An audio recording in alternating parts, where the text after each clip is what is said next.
A water pick is one device someone can use to help improve their oral hygiene. Oftentimes it's been compared to flossing, which it is a good alternative to flossing. However, we find that it's not as effective. But one can find that this is a good adjunctive procedure that you can use in addition to normal brushing and flossing. The purpose of a water pick is to help mechanically remove food and any sort of debris that collects not only on the fronts of the teeth, but more importantly between the teeth. Oftentimes we can brush really good, but we don't always get the stuff between our teeth with the toothbrush. That's where the flossing and the water pick comes in. The water pick is another way of basically delivering a high pressured water wash to those areas between the teeth and the gums to help remove any sort of debris that collects.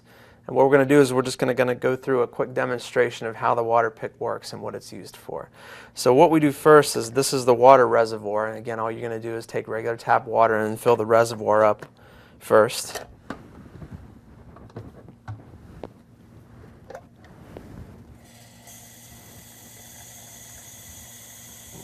Just make sure that we have adequate water.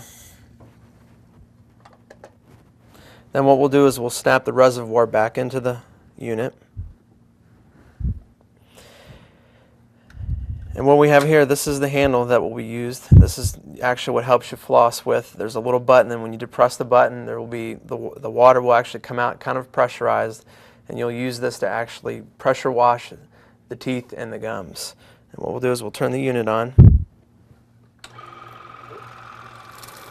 And what you'll find on the water pick, again, the water is nice and pressurized.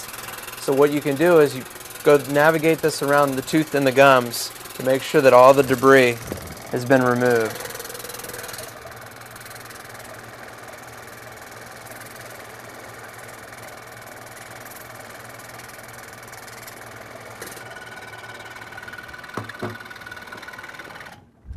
And with a device like this, again, with the combination of brushing and flossing, the water pick is another way that we can utilize a device that helps mechanically remove any sort of debris, plaque, tartar, or calculus around the teeth to help prevent things such as gingivitis and gum disease.